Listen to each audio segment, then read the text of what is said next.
Hello and welcome back to another episode of Mainstream Dissident. My name is Adam and I'll be your host.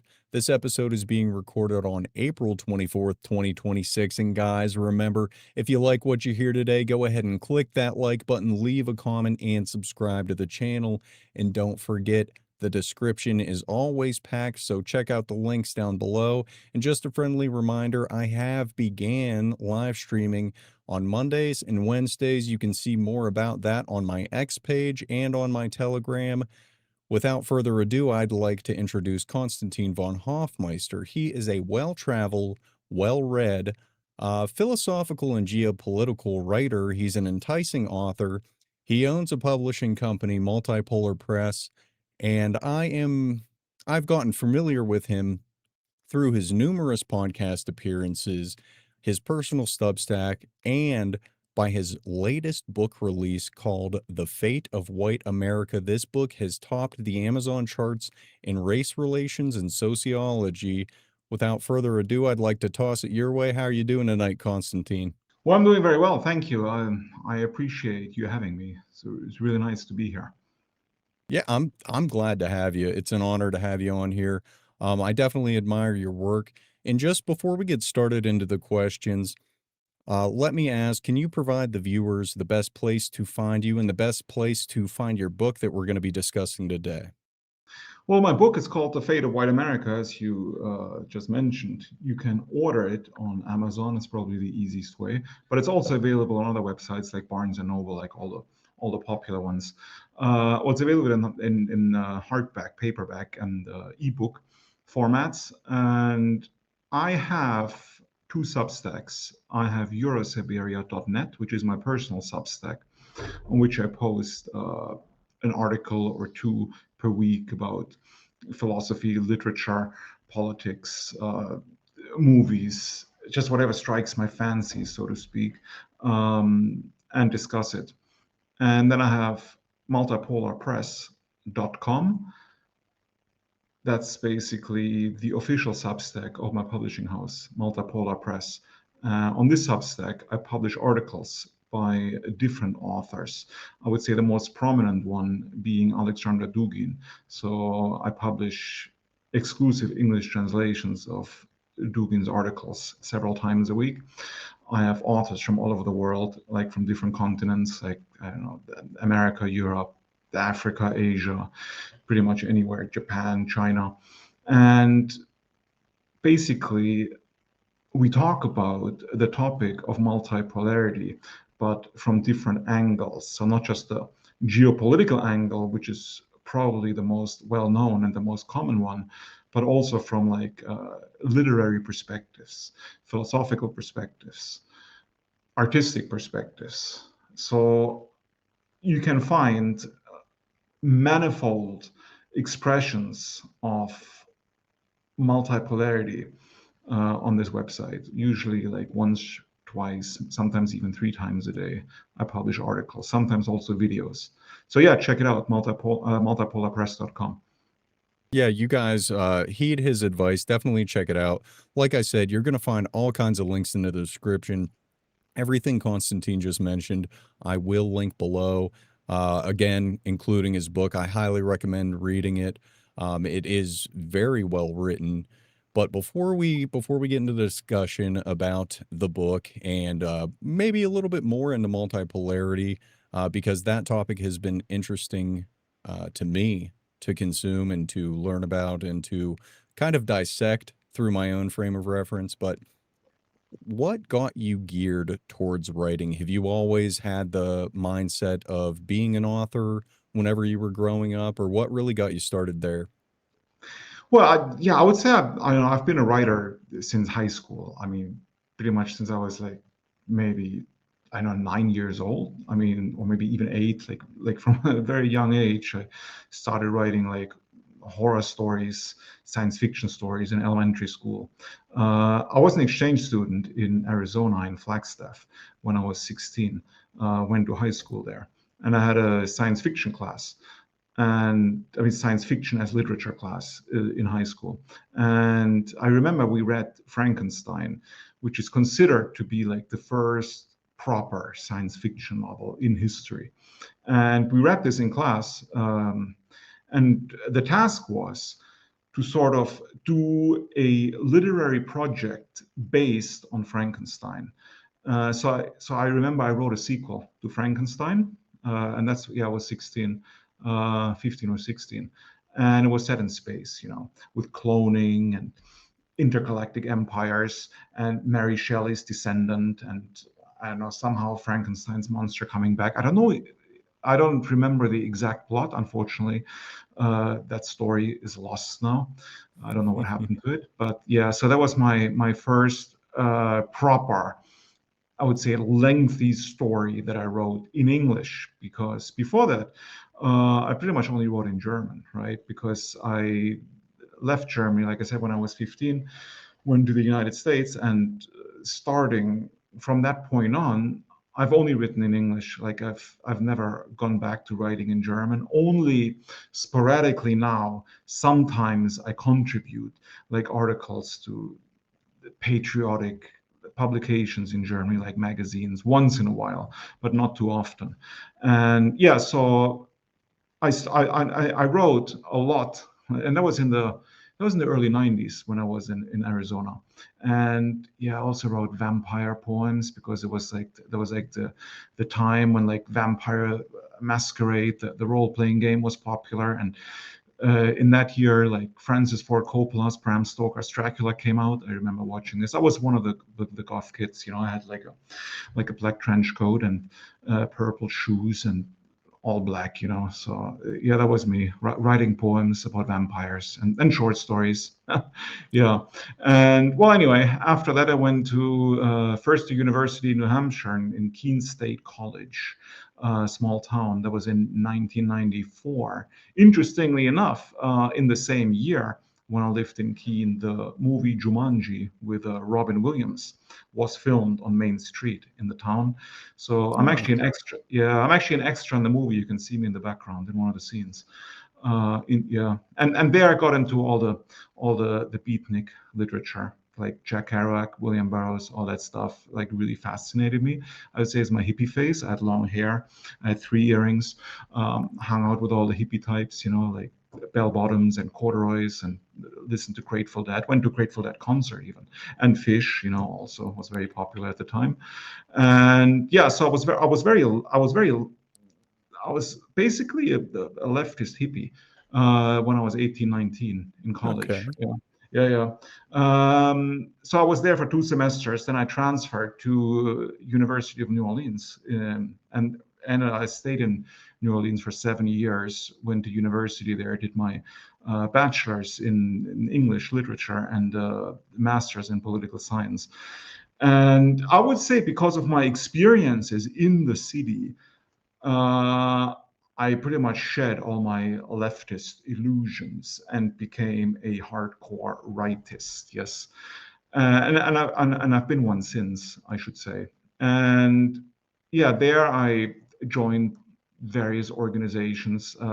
One of them was a National Alliance. I was a member when I lived in New Orleans. Went to their meetings, and I don't know, spoke at their meetings, wrote for different websites, lots of articles. That was like in the mid late 90s. I was sort of prominent on like certain websites back then, and met a lot of interesting people. And say in the early 2000s, I became interested in the topic of National Bolshevism, Eurasianism, which was then coming sort of to the fore on the internet, like Alexander Dugin. At that time, it was like 2003, 2004. He was not popular at all. He was not well known, neither in Russia nor in the West. He was a complete fringe figure. I mean, now he's like super famous. I mean, even in the mainstream, mostly because of the brutal and tragic murder of his daughter, whom I've actually met when she was 10 years old. But so while I was still living in New Orleans, I did a lot of research on Alexander Dugin, and there was also Edward Limonov, and they had the National Bolshevik Party, which was sort of which fascinated me at the time, because it was sort of like a fusion of the left and the right, sort of like beyond left and right. So they had like these, I would say, they were socially conservative values, but economically left, right, which sort of resonated with me and still resonates with me, because I still think that capitalism is really at the root of all evils that have befallen the West. It's one of the main causes of all the problems we're experiencing. So I always had a soft spot for socialism, right? Just not in its, I would say, like weird globalist incarnation. So Yeah. National Bolshevism sort of interested me. I thought it was interesting, and the whole idea of Eurasianism, the sort of idea of this continental empire that sort of fused like Western Europe or Europe and Russia together into like one entity. And the idea that the heartland in Eurasia, the Indo-European heartland, the source of pretty much all high culture and civilization. So that really fascinated me. So just shortly before I graduated in New Orleans, I applied for a language course in Moscow, because I wanted to go to Moscow to hang out with all these people like Alexander Dugin and all the Eurasianists and get acquainted with them. And that's exactly what I did. So I finished my studies in New Orleans, moved to Moscow, took a language course. I had an American friend in Moscow. He was also a member of the National Alliance back then. And he was doing volunteer work for Alexander Dugin's organization. He was managing the English version of the Eurasianist website. And that was in 2005 or late 2004. Yeah. And this American guy, I mean, through him, I met Dugin and a bunch of other people. And in 2005, Alexander Dugin wanted to organize he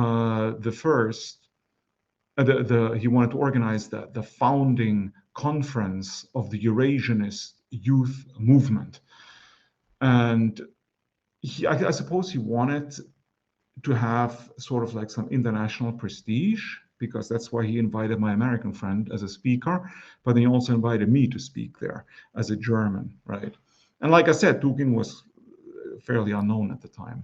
So interestingly enough, the conference took place in the town of Alexandrov, which is about 3 hours from Moscow. It also has a Kremlin, like you have the Kremlin in Moscow, but Alexandrov also had a Kremlin. And Ivan the Terrible, the Russian Tsar, the famous and infamous Russian Tsar. Infamous, yes. Yeah. Actually a great leader. If you actually read about what he actually accomplished, he's not terrible at all. I mean, he did some terrible things, but nobody's perfect. But overall, he was actually quite a glorious figure in Russian history.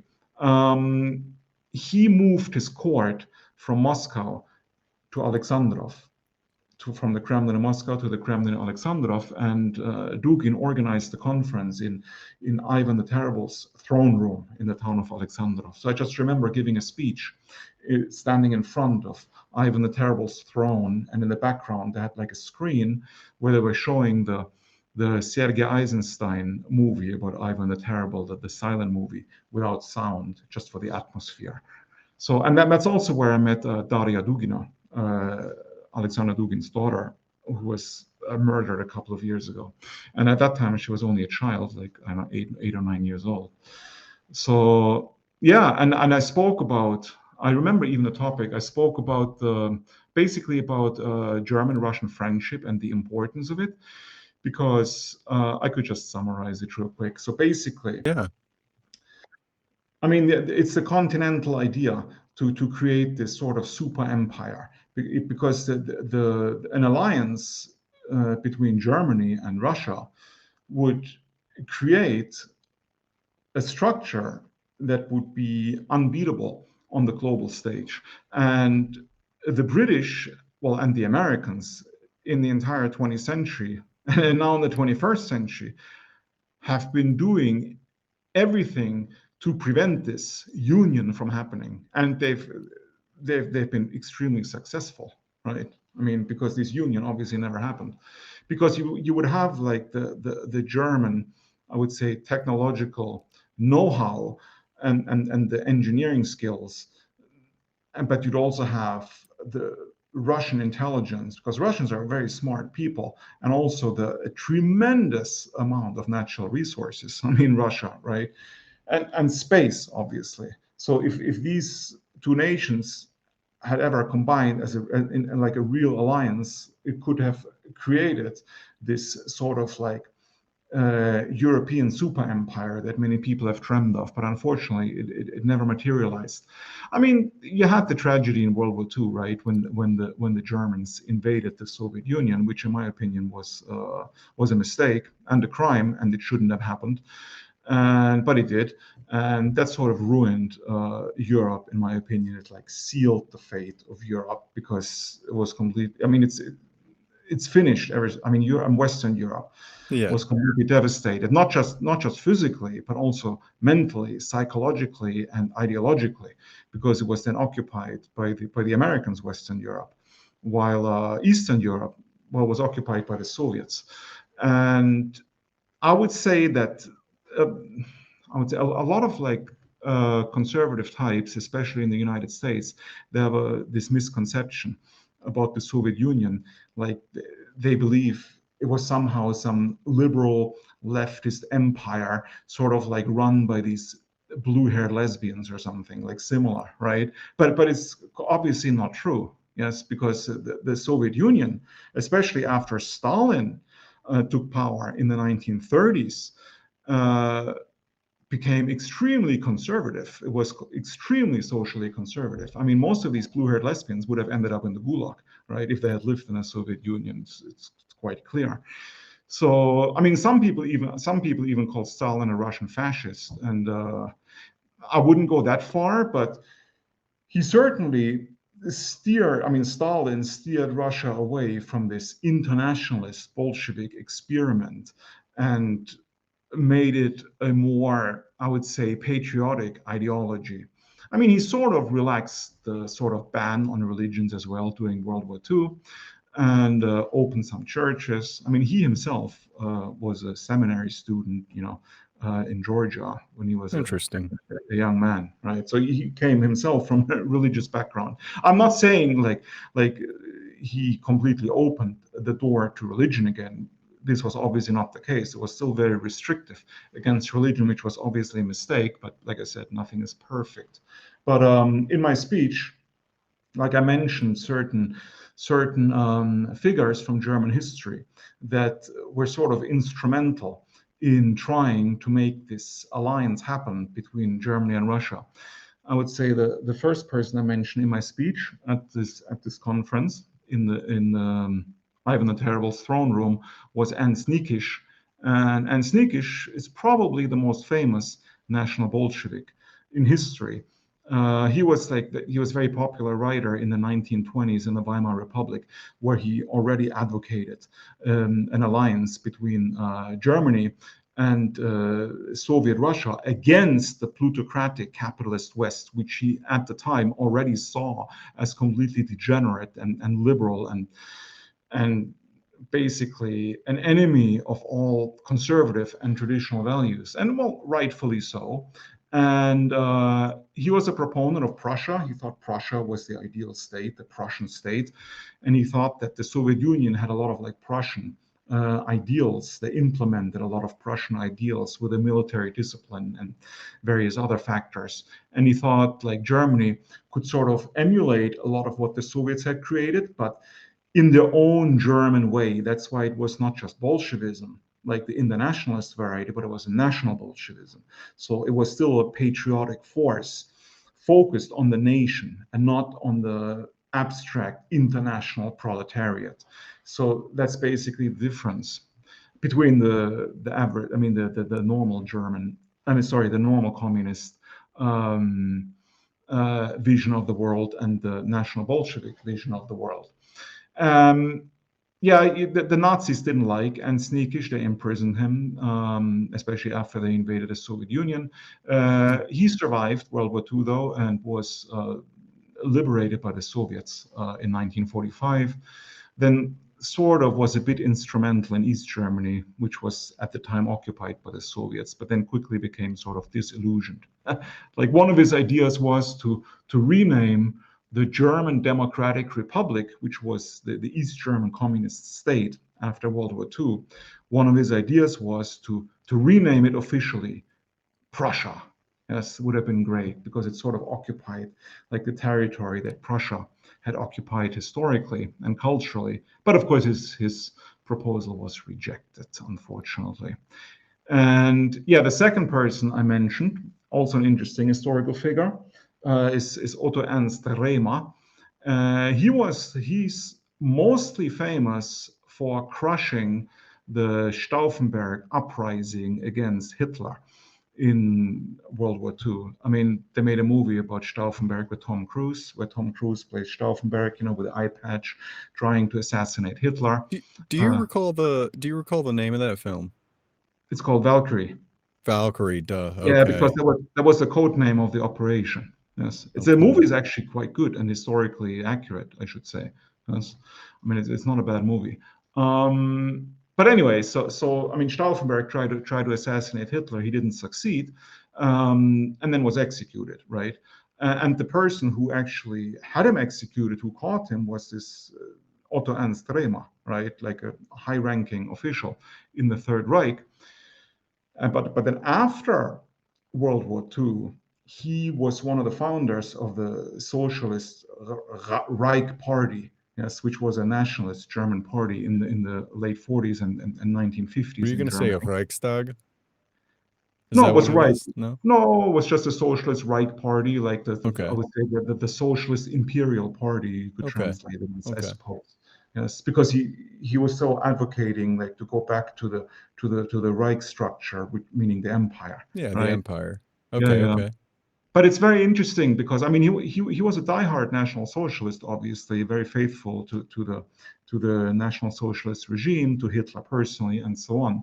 I mean during the Third Reich, but then after the war, I mean I would say also for pragmatic reasons, he thought it would be very beneficial for Germany to sort of ally itself with the Soviet Union, right? Because he also saw the Soviet Union as a sort of the enemy of my enemy is my friend, right? Because he thought the United States and the West in general was the real enemy, yes, of the German nation, while the Soviet Union was sort of a bulwark, could be used in an alliance against the West. So similar ideas to Ernst Niekisch.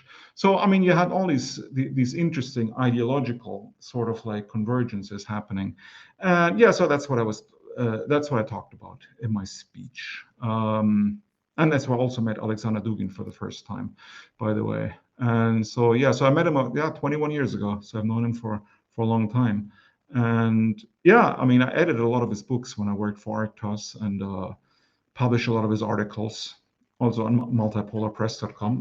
Like I said, like usually 2-3 articles per week, because he's a very prolific writer and thinker. And yeah, now he's totally mainstream in Russia. He like writes for all the like a super mainstream newspapers. He's constantly on like all the important TV channels. Like he's really well known now, which is good, of course. Right.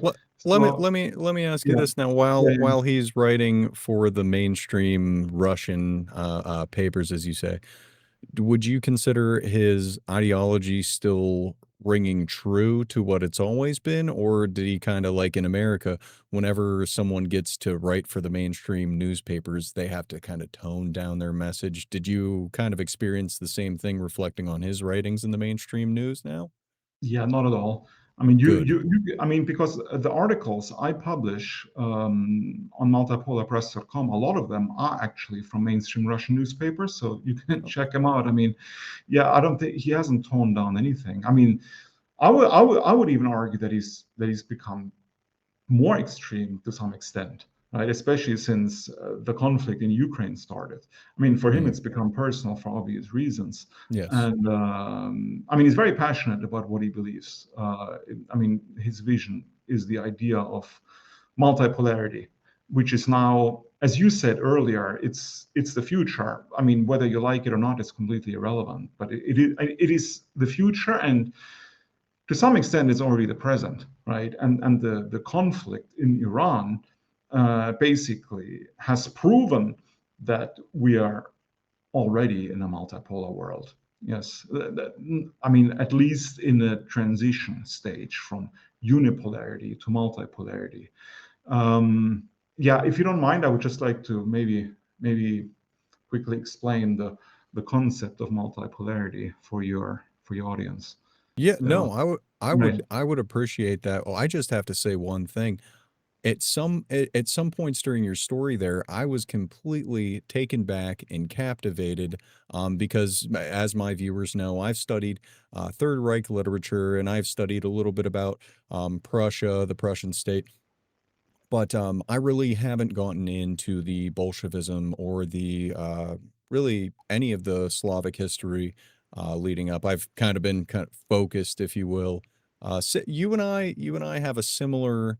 I don't want to say upbringing, but story. You know, go through our phases in high school that led us up to different political. I was more of a diehard conservative, but then escaping that approved train of thought to escape that liberal Westernism.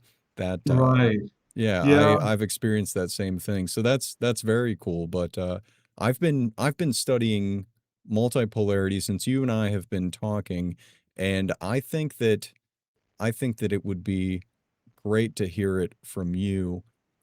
Give our audience, yes, just a little summation of what multipolarity is or what it encompasses.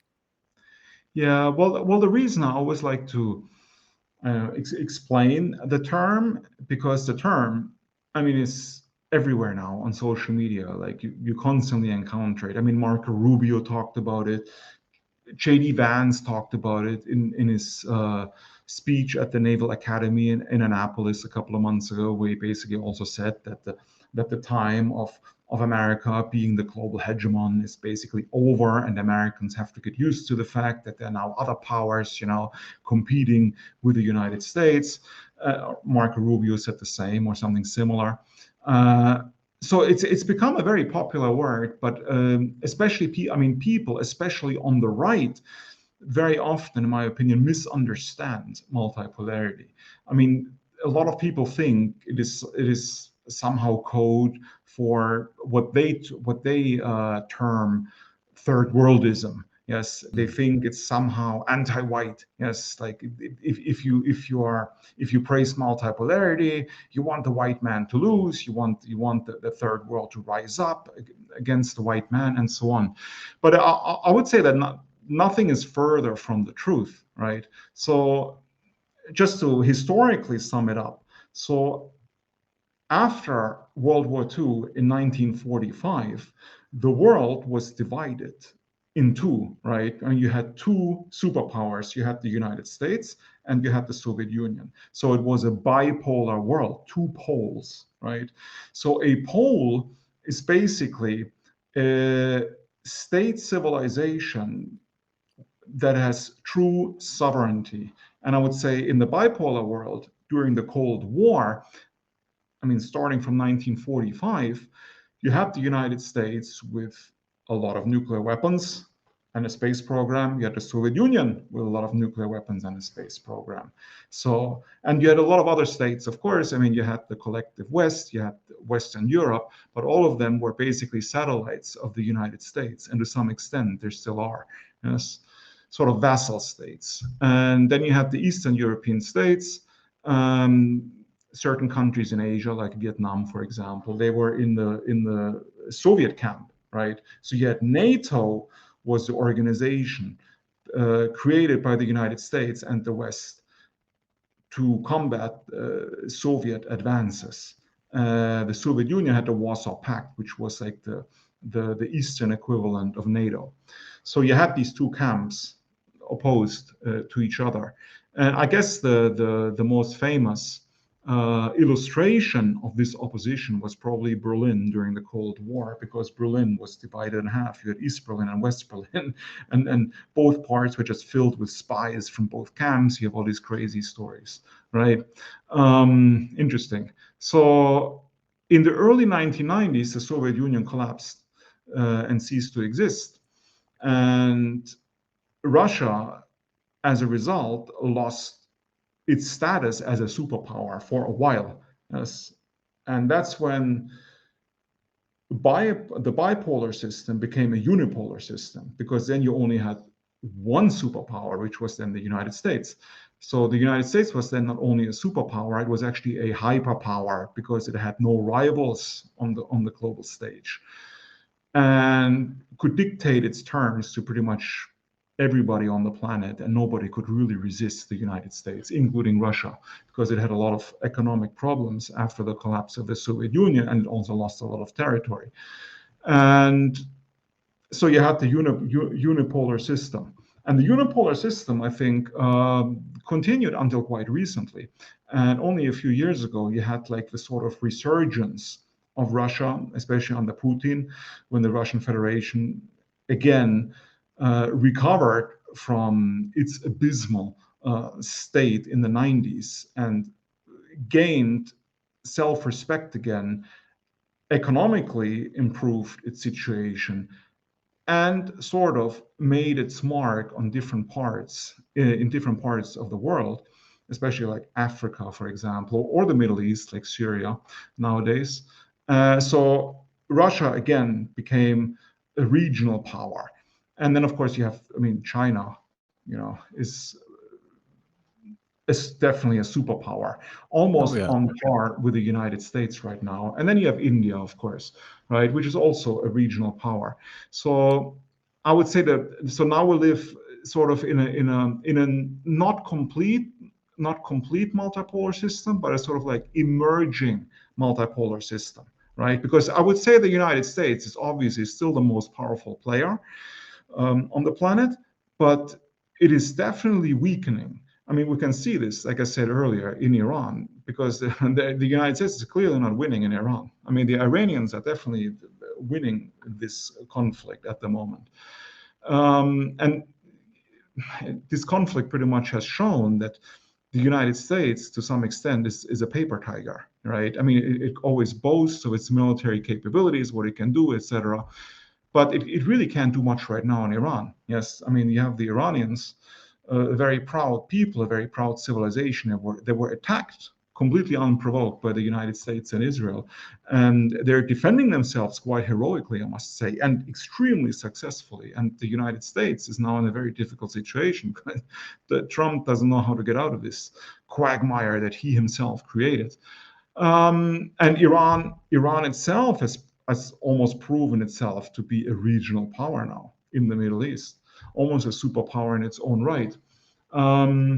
So I would say, according to the definition, well, multipolarity means you have many poles, right, on the planet, and a pole is a state civilization. Yes. So, and what is a state civilization? I would say it's a more formal term for empire. Yes. Basically, you have the Russian Federation is a state civilization. It's a civilization because the entire territory of the Russian Federation shares common roots, common culture, common traditions, but it's also unified in one state. Yes. The same is true of the United States. It's also a state civilization, or China or India. But these four are the only state civilizations on the planet right now. Yes, because, for example, you have the Islamic world. The Islamic world is a civilization. I mean, they have the Quran, they have the same belief system, again, same traditions, same language to some extent, Arabic, but it's not unified in one state. It is fractured, right? That's why it's not a pole. That's why it's not a state civilization, at least not yet. Same is true in South America.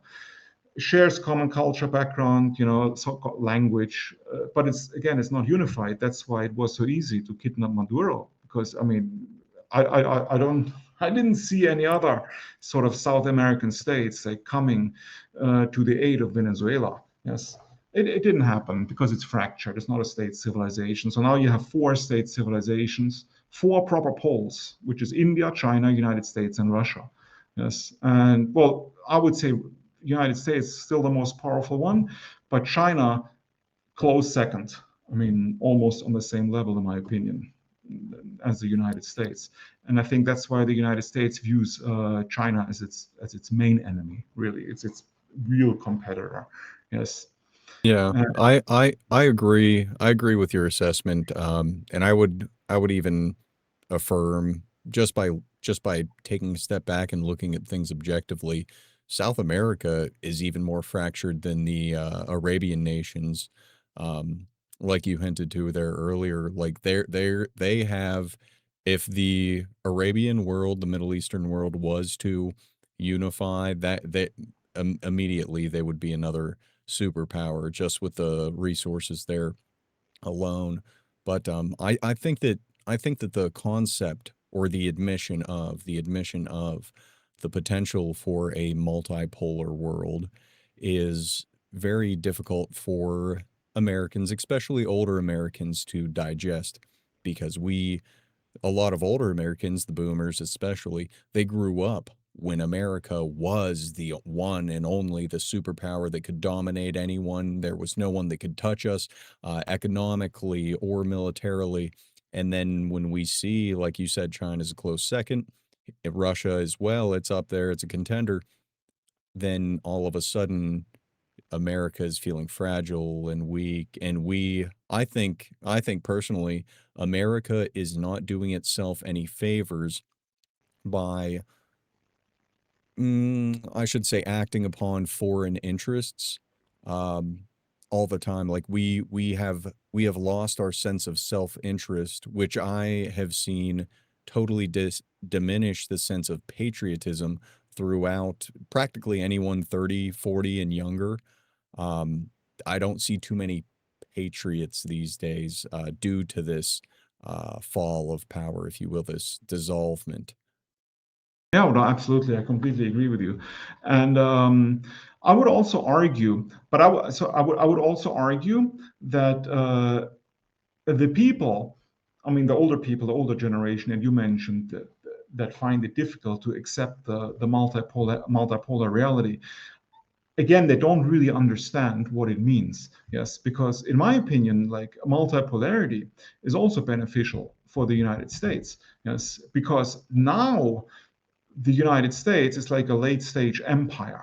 It's like, I would say, comparable to the late Roman Empire when you have imperial overstretch, where you had like the core of the empire, like Rome, the city of Rome, in complete decay, where like only 20% of people living in the city of Rome were actual Romans, and 80% were like people from all over the empire, like Africa, also Africa, the Middle East, and I mean, from all corners, completely multicultural, and people didn't have any real allegiance anymore to the ethnos. Yes, I think this is sort of what is happening in the United States right now. Yes, it's sort of in internal decay.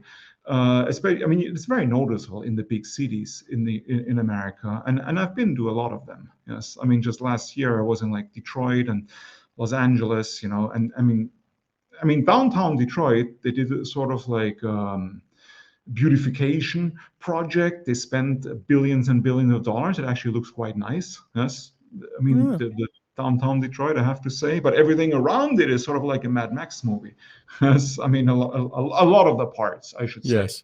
And like downtown Los Angeles is like a zombie series, right? Like as soon as the sun goes down, like all the crackheads come out and they like Yeesh. roam the streets. It's really scary. But at the same time, right? I mean, it's like I said, it's like Rome, right? You had like decaying inner cities, but at the same time, the empire still wants to expand and project power. And it's what's happening right now. It's basically the phenomenon that if you have like an empire and the empire sort of dying, or it's losing its standing and its influence, it it doesn't go away quietly. Yes, it always tries to resist, with all its might.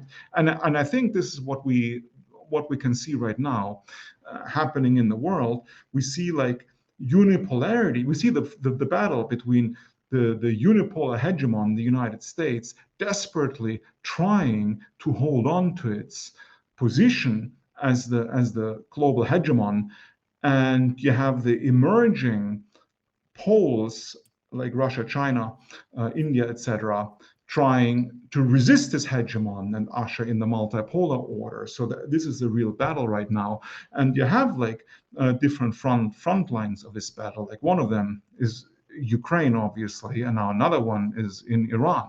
Yes, but it's really all about the same thing.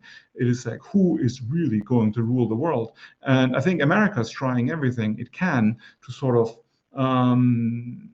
prevent multipolarity from coming into existence, which in my opinion is impossible. They can, I mean, maybe prolong the hegemonic status a bit through these military adventures and escapades, but they will not be able to prevent it from happening because it's a historical inevitability, in my opinion.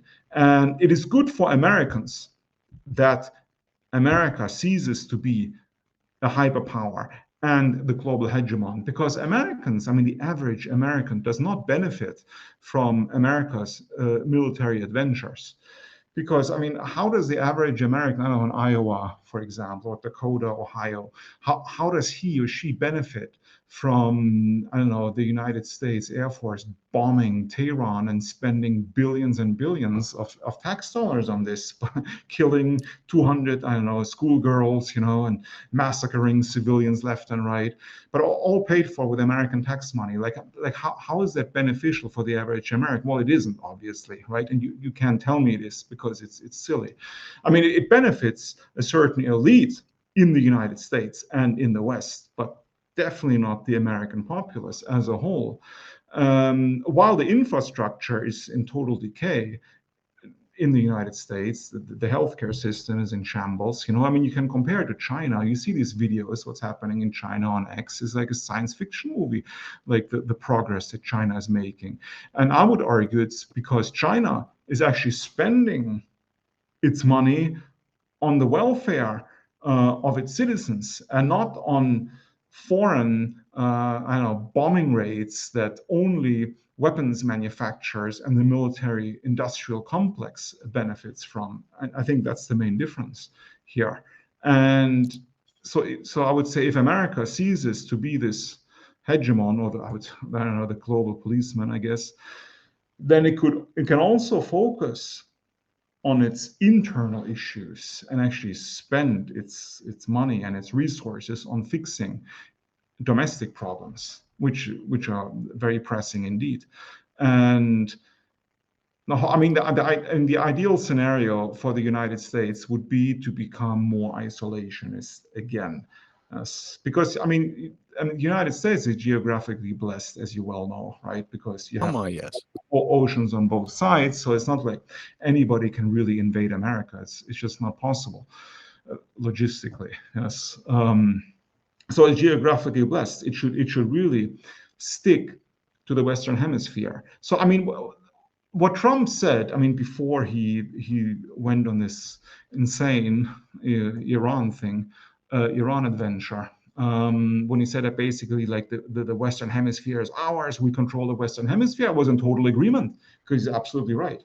Yes, I mean, it's because the United States is the most powerful country in the Western Hemisphere. It's the only pole, it's the only state civilization in the Western Hemisphere. So obviously it has every right to control its hemisphere. That includes other countries, right? Whether these countries like it or not, that's just pure political realism. It's basically like Ragnar Redbeard, might is right, because that's the only reality that matters. Because international law, quote unquote, does not exist, and it has never existed. It's a fiction. It was created by the West to justify its own imperialist aggression against, various other countries. So United States controls the Western Hemisphere in a multipolar world. But then, of course, the United States has to respect other poles, like the Russian Federation. They also have sphere of influence. They have their own area that they should worry about. And I think Ukraine is one of them, obviously. I mean, it's right in front of us. So Russia obviously has an interest in what is happening in front of its own doorstep. Yes. And they obviously don't want to see foreign powers in its own sphere of influence exerting sort of, really a negative influence, like the NATO presence, for example, or the NATO encroachment. Yes. Russia wants to stop it. Completely understandable. I mean, it was like back then when the Soviet Union put missiles on Cuba, yet the Cuban Missile Crisis. I mean, the United States didn't tolerate it, so why should Russia tolerate it? Yes. And it's the same with China and Taiwan. I mean, Taiwan is basically China's. I mean, it's in China's sphere of influence. What does the United States or the West have to do with it? Nothing. So this is what I actually term Darwinian multipolarity. Yes. So because a lot of people think that multipolarity is some sort of hippie vision, right, of the future, where like all nations, they live happily together, holding hands and dancing and singing, whatever. But of course, it's not true, right? Because we still have nature, biology, and might is right, survival of the fittest, and it still applies to nature as it applies to humans and societies and nations and states. Yes. So even in a multipolar world, of course, we'll still have competition and so on. It will just Well, not be one power well, deciding everything. I might add that in America, and I'm sure you're aware, I'm sure everyone watching is aware, we are taught that China is absolutely evil. The Middle East is absolutely evil. They're 2 weeks away from nukes. Don't forget they're 2 weeks Yeah, for the away. last 20 years or longer, Yes. right? Yes. And Yeah, and Russia is this underhanded evil entity, and they want to kill us at all times. So we're fed this fear propaganda constantly through our mainstream media, just like I mentioned the mainstream papers earlier. So our people are so blinded by the fact that isolationism would be good, that global police, that globalism. It's ironic. It's ironic because the thought of multipolarity, the inevitability of multipolarity, um, it kind of, at first glance, it would seem, well, that sounds internationalist, like you were alluding to. However, if you really look at it, it is not internationalist so much so as it's a nationalist way of thinking. This is how I've processed it. Because at that point, if, let's say, the US was to take its tax dollars that were doling out in foreign aid for military ventures, doling out left and right, paying back eternal debts. If we were to focus that on building our nation, well, that would empower us, and it would also kind of take the heat off of us from being the ultimate evil. Because I'm under the impression that people outside of America view us as a bully, sort of. I've heard us referred to as Israel strong arm before. Whether it's that way or the other way is up to be debated. But yeah, so it's the propaganda against this inevitability in the United States is very strong. But yeah, I think you did. I mean, you're a little more educated on it than I, but I think you did a great job at kind of elaborating on the intricacies of multipolarity. Um, yeah. Go ahead, Right, sorry, thank you.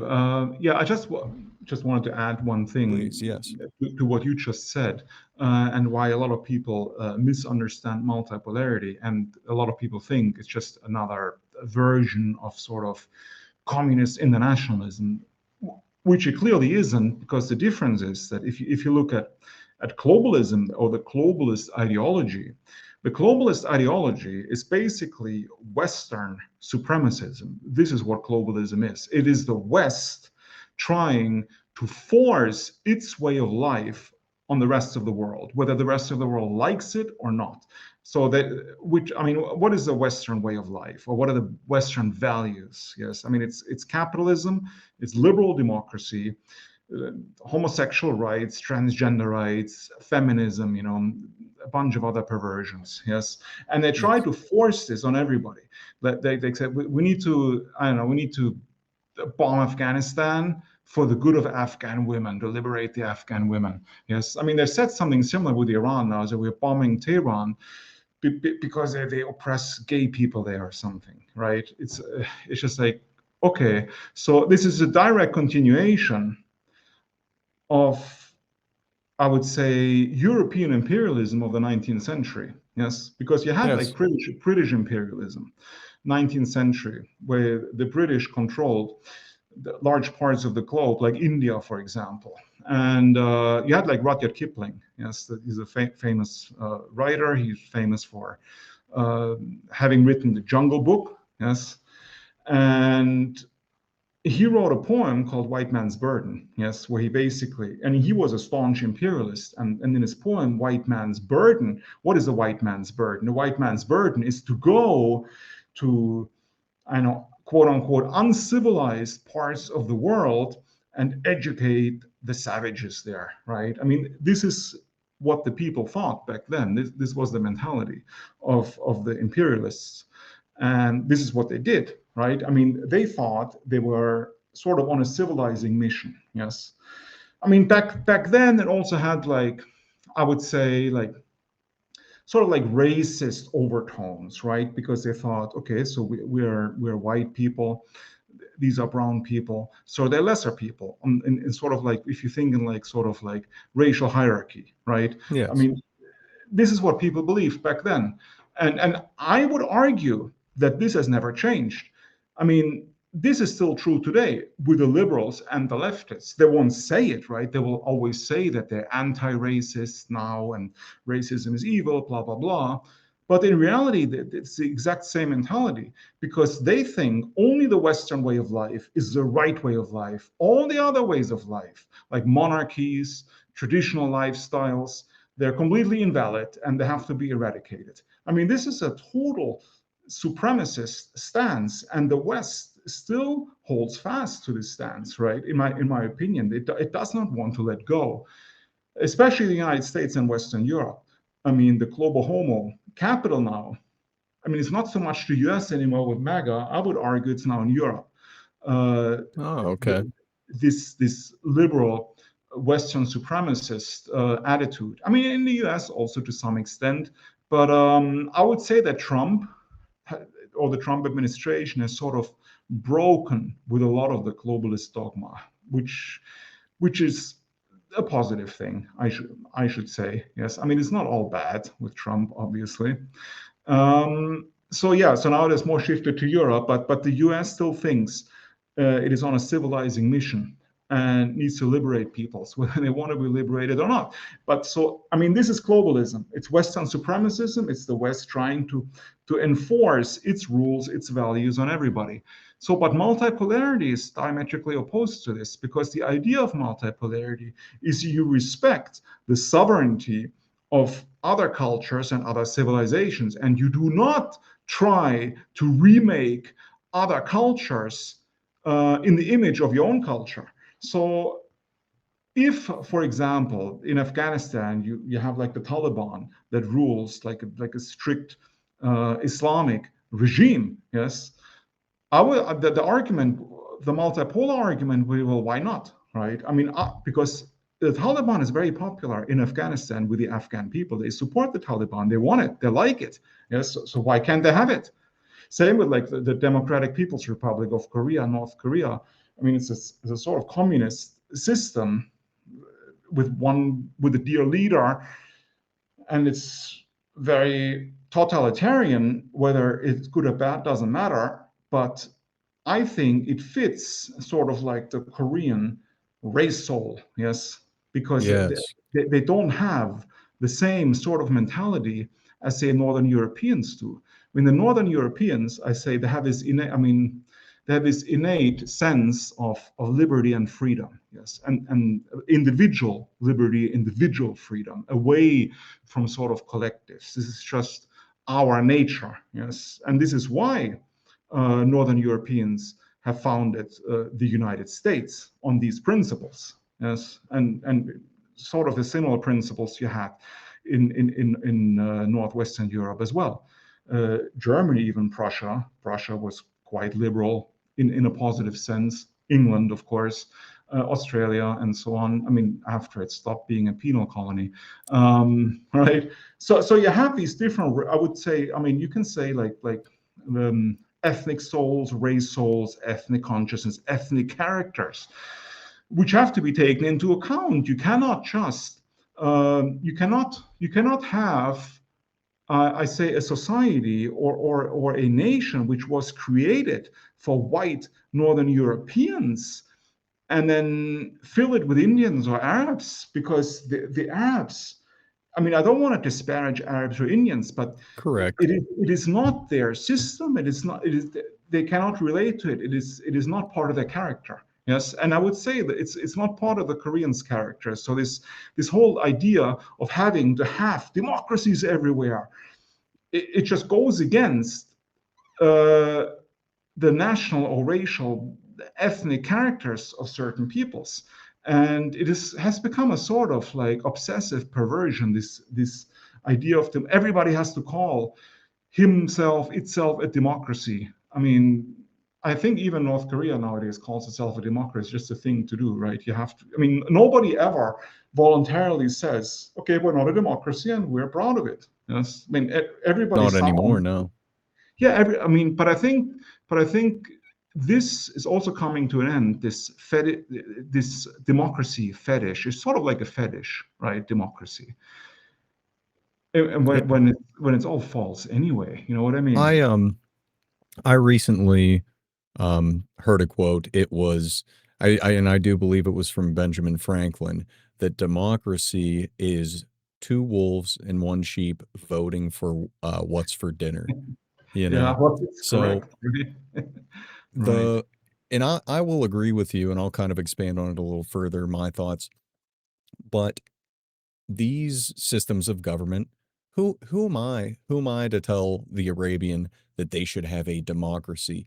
Look what it's done for us, like a liberal democracy, if you will. Like I'm almost unsubscribing to the American dream, because I feel like it has led us to decay. If we were to, we being America, if we were to kind of revert back to caring about our people and our ethnos, as you put it, I think that that would be most beneficial. And if we were to stop interfering in other people globally, expressing their ethnos in their homeland, doing their thing, I feel like that would lead to less displacement into the United States. Because I'm and I don't know if it's feasible, but at one point I was, total remigration. We got to get them all out. But the more that I look at that, there is no way that anything like that will happen, whether in the United States or in Europe, that doesn't lead to utter destruction, death, bloodshed, you name it. It will be an absolute cataclysmic event. Um, could lead into a truly totalitarian state in the other direction. So we push for this remigration so much that then it blows up in our face, and next thing you know, it's the exact opposite, or maybe even a worse fiscal or financial. That's speculation, but what I'm getting at it here is that the thing that really drew me into this thought of multipolarity, and even encouraging it on a global scale, was the fact that we, as white Americans, white Europeans, people of European descent, would be then able to survive and thrive if we focused on building up our own ethnos and let other nations do the same elsewhere. It's not a open borders, everybody come in here. It's stay and prosper to the best of your ability, the best of your expression where you're at. Am I reading that wrong, or am I kind of understanding? Oh, you're reading it. You're reading it correctly. Obviously, this is exactly Okay, how it is. I good. mean, this is the vision of multipolarity. Like you have a sort of concert of sovereign civilizations, and you don't have this globalist ideology of individualism where everybody is the same. It doesn't matter whether an Indian lives in Germany or a German lives in India, it's all the same, because that's what globalism promotes, like Starbucks, McDonald's, everywhere. Yeah. Everything should be uniform. Well, multipolarity is the complete opposite. It wants each civilization, each culture to remain unique, to preserve the true diversity of cultures and ethnicities on the planet. And I think in conjunction together with multipolarity, you have a concept of ethnopluralism, which is also quite important in my opinion. Yes, because in America, I mean, you have the melting pot ideology. Yes, like everybody can come to America, everybody can become American if you subscribe to, I don't know, whatever the Yeah. the ideas of the Constitution or some You'll other all assimilate. You'll all assimilate no right. matter what. Yeah, it's like the Borg, right? Sort of. That's the melting pot theory. Everybody gets assimilated into an undifferentiated mass of people, sort of. But in reality, empires do not operate on the principles of the melting pot. They always operate on the principle of ethnopluralism. I mean, if you look at the Russian Federation, for example, I mean, it's an imperial structure, it's an empire. Because Russia has never been a nation state, yes? I mean, Russians are still ethnic Russians, white ethnic Okay. Russians are still the majority. I mean, it's over 80% of the population of the Russian Federation are still white ethnic Russians. But you have sizable minorities, like you have a sizable Muslim minority like in Tatarstan, in Chechnya, you have a Buddhist minority, and a variety of other religions and ethnicities and languages. So Russia is, I would say, multi-ethnic, multi-confessional. But at the same time, you have what was always called the Reichsvolk in German. So Reich is the empire, right? And Volk, well, is the people. So Reichsvolk basically means the imperial people. It's basically the founding stock. Yes. So in the Russian Federation, if you look at Russia as an imperial construct, as an empire, the ethnic Russians, they are the Reichsvolk. They are the imperial people because they were the founders of the empire, and sort of their culture, their language, which is Russian, has become sort of it has sort of become the guiding culture and has become the common language of the empire, because otherwise you can't communicate. I mean, it's always been like this. In a Roman Empire, it was Latin, even though not everybody was Roman. I mean, you had Jews, you had Germanics, and various other ethnicities, right? But most of them, if they wanted to do business or function in the empire, had to study Latin, right? Or know Latin. Now in Russia, it's Russian, yes. But it doesn't mean that it is somehow supremacist. It doesn't mean that the Russians say that they are better than the other ethnicities, or that somehow the other ethnicities or other groups should pay tribute to the Russians. No, it just means it was founded by the Russians, so it's just expected that everybody in the empire speaks Russian, respects Russian culture, because it is a leading culture, it's the guiding culture. At the same time, though, you have a lot of autonomous republics, like Tatarstan, for example, where they still, in school, I mean, they learn Russian, obviously, but they also learn their own language, like Tatar, for example. Yes, and the street signs are always bilingual, Russian and their language, and they have their own mosques, they have their own festivals, and the central government in Moscow does not interfere because they have a very strong sense of autonomy, these republics and certain regions. I mean, this is how it was in the Roman Empire as well, because, I mean, the Roman Empire conquered a lot of territories, but it did not really impose its way of life on other people like the degenerate West does today. You had Judea, for example. I mean, the Jews were still allowed to, practice their own religion and, customs and so on, and the Germanics also, like with their own pagan gods, etc. The only thing that was expected of the subjects of the Roman Empire was that they respect or pay loyalty to the Roman emperor, yes, to the emperor. But the Jews, for example, they refused to do so. They said, no, we will not do so. It's idolatry. We cannot. And this is why this was a trigger of the Roman-Jewish war, right? Because the Jews did not respect the primacy of the emperor. This is problematic, right? I mean, in Russia, it's very similar today. Like you have Chechnya, for example, which is basically, it's part of the Russian Federation, but it's almost run like as an independent, like Islamic country. They have like a lot of like leeway, but it is expected that they have total loyalty to Putin and Moscow, and they do, right? And this is why it's allowed. And this is how empires function. The ethno-pluralist idea is that you don't have this mixing, right? Like this massive mixing, this forced mixing. So like certain ethnic groups, they mostly stay in their regions where they can speak their language and practice their customs and so on. And this is sort of like a mosaic, right? You have different regions. Yes. With different ethnicities. This is the idea of with ethnopluralism. Of course, you have like big cities like Moscow where there's a lot of mixing, but it's always been like this throughout human history, obviously. And I think I can see this. On a small scale. Melting pot is the ideology of the United States, but it's definitely not the practice in the United States. On the ground, yes, because people self-segregate always. You All can the go to time. Los Angeles, right? I was in Los Angeles last year, and just walking. I actually walked around Los Angeles. Can you imagine? Because but I did it for like hours and hours for several days. And I saw a lot of different neighborhoods, like Koreatown, like Little Tokyo, and the Ethiopian neighborhood, the Mexican one.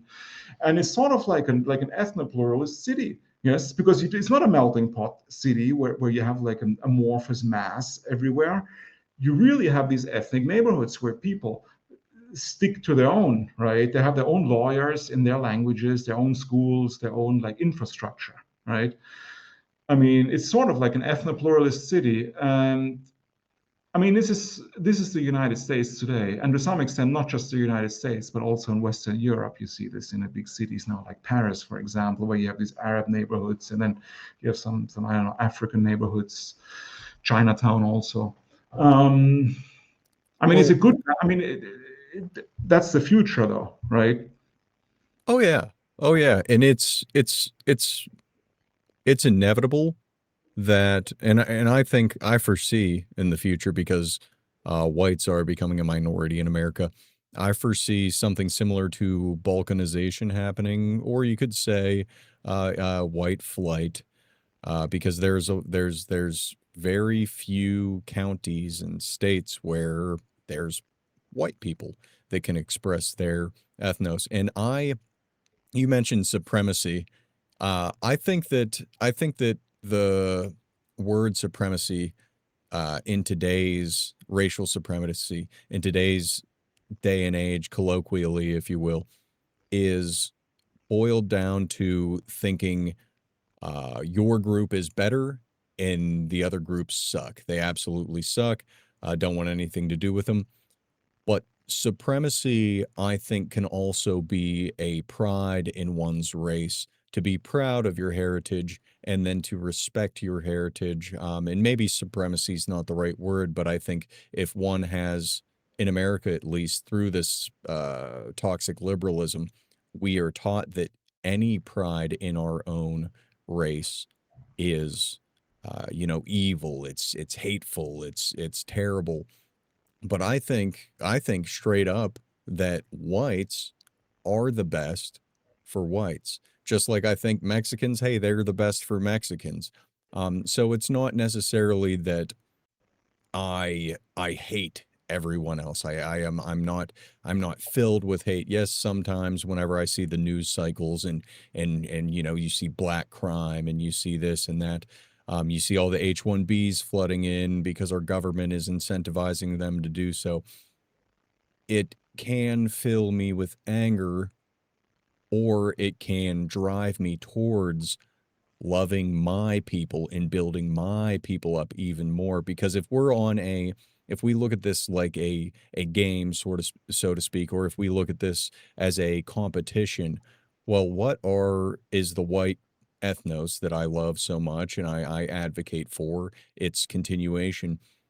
What are we doing to empower our people? What are we doing to build ourselves up? Because as of right now, all of the other races in America who are coming in, who are having children and populating, and who are taking advantage of governmental incentivization, they are starting to flourish, and we are starting. I feel like whites are getting beat down mentally, and I hope and I pray that we kind of snap out of that and realize that we need to wake up and take the reins and control it. It's not that we are an oppressive regime. We're under the rule of an oppressive regime, but I don't think it's impossible to live outside of this system, even though we still live on the same soil, to live outside of this toxic, liberalized, globalist ideology.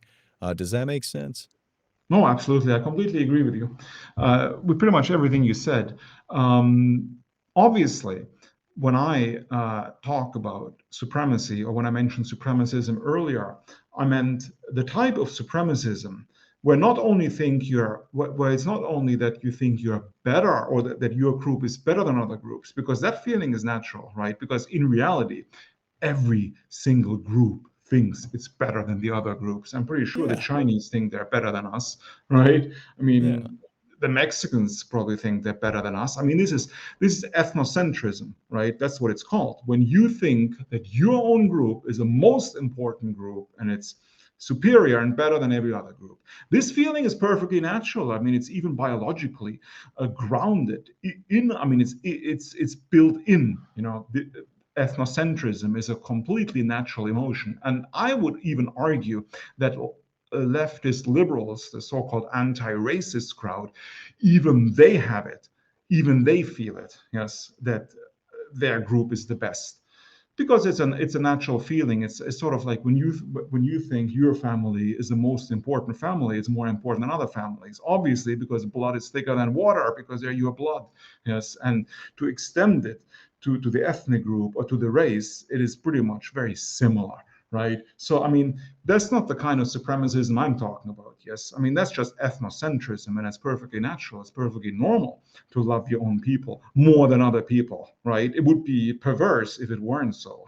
And it is perverse if like you said, like in school, and not just in the United States, it's the same in Europe, in Western Europe at least, where they tell children like it is a sin to have pride in your people because it's racist. And so it's really sick and disgusting. It's like a mental illness, yes, because obviously it's not a sin. It is the most natural thing in the world, yes. And in other countries, it is expected to feel this way. I don't think in China or in India they teach their children to hate their own people, right? Not at all.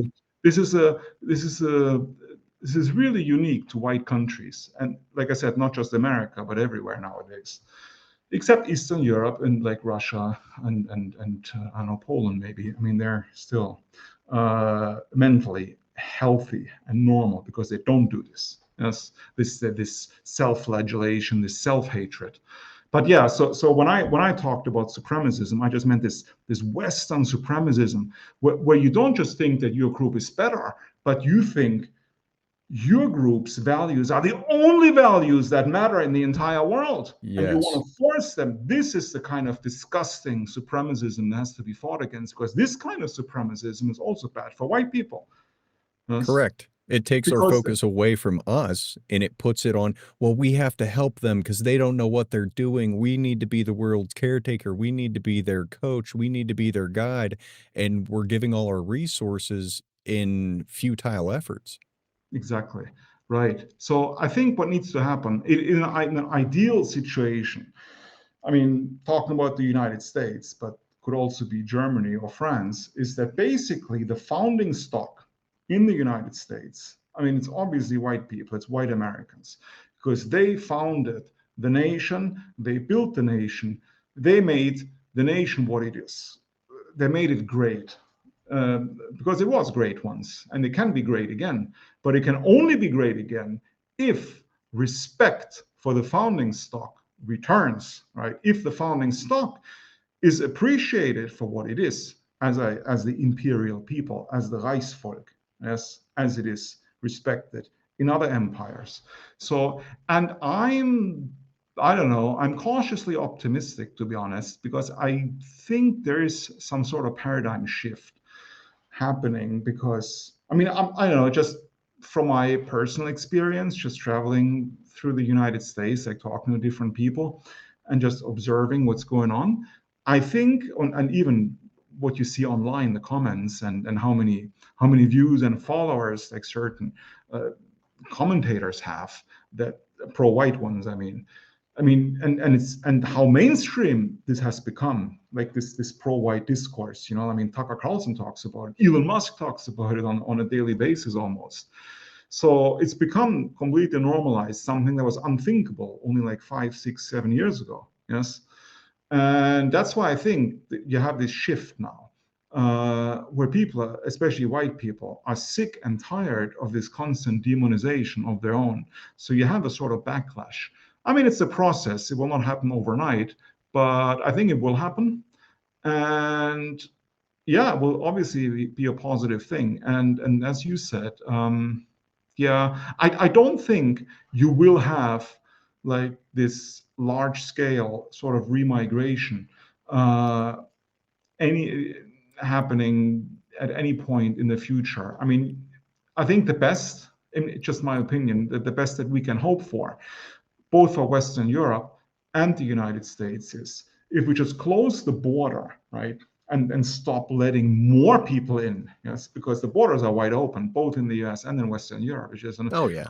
continuous flow of people. So you just need to close the border. You need to stop letting people in.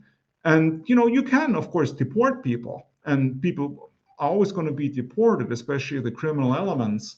But this massive, because you have so many, it's like literally, in the US, like people say what, like 20 million or more, yes, Or more. illegals or Yeah. more. Nobody even knows really how many. Correct. I mean, how much? What would that actually entail to get these people out? It's just not realistic. It's not feasible. And yeah, so basically, you just need to solidify the white base. By white base, I mean the white foundation of the country, because white people are really the foundation of the United States, and they need to be seen as such, and they should be respected as such, and only then can I see a very positive path forward. I agree. I agree. And I think, and I'm speaking from experience because ever since I read your book, I've been reading some of your other works. I have been kind of self-reflecting a lot. I've been taking a step back and speaking from personal experience. What excites me? And I'll just full disclosure, I've told my audience before, I voted for Trump back in 2024. I am disappointed because it didn't give me everything that I voted for. Yes, we're gonna pin the fell for it again. Tag on me, don't worry about it. But yes, but I think what attracted me so much so to this mass mass deportations was the fact that it would give our people, whites in America, a kind of a head start or a fast forward on this white European cultural renaissance. It would almost, I think it would stop the birth rates from being so, uh, excuse me, it would stop the white birth rate declining from being so bad because hey, now we outnumber them again. Well, because we're as soon as the boomers die, we are below 50%. We might even be below 50% of our nation right now. It still does worry me. Like if Trump tomorrow actually did mass deportations, I would be okay with it. I would honestly, I would welcome it. And I don't know if that's from racist priors that I have, but yeah, I would be definitely welcoming of the concept at this point in my political journey. However, do I see it as a feasible option for the people to rise up as of right now, and we get with the government, and we all get every non-white person out of America within 1 month's time? That's unrealistic, like you said, it's unrealistic. So as I'm coming to terms with this, I am trying to navigate through this not different frame of thinking, but expanded frame of thinking. And it's truly helped me on my political journey thus far. But in your book, because I do want to talk about your book, chapter 7, it's called the America's Faustian Spirit. And I remember reading it at first, and I think you play on Spengler and H.P. Lovecraft in that, and you have such poetic language, and you actually, when I read it the first time, you got me fired up. Like, I read it and I felt empowered because you did talk about that growth and that expansion, and that ultimate spirit, that ethnos that builds up the American people and built us to the great empire that we were today. But after reading part of your other book, Multipolarity, which I had some time since our interview or before our interview, I actually reread it, chapter 7, and I was almost not let down, but read it from a different perspective. Like, wait a minute, was this even beneficial for America, for this conquest to other lands? The Operation Iraqi Freedom, what good did that do me? And just kind of like backpedaling on many things, or at least looking at them on new horizons. Um, do you believe white Americans still have that Faustian spirit driving them, or do you see something else emerging? Well, I think white people in general have the Faustian spirit, not just white Americans. I mean, it's part of our racial makeup. It's part of our race soul. It's the Faustian spirit, and it's unique to Europeans because other ethnicities, other races, other cultures, they don't really have this Faustian spirit.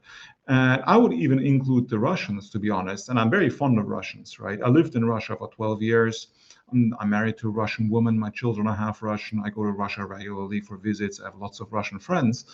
But I think, I mean, Russians don't really have the same Faustian spirit that Western Europeans do. I mean, for example, it's reflected in the churches, because if you look at, say, cathedrals in Western Europe, and even the National Cathedral in Washington, D.C., you can see sort of like the tower, the spire, like reaching towards the sky. It's reaching towards the infinite. I mean, that's an expression of the Faustian spirit, cloaked in a sort of religious mantle. Yes.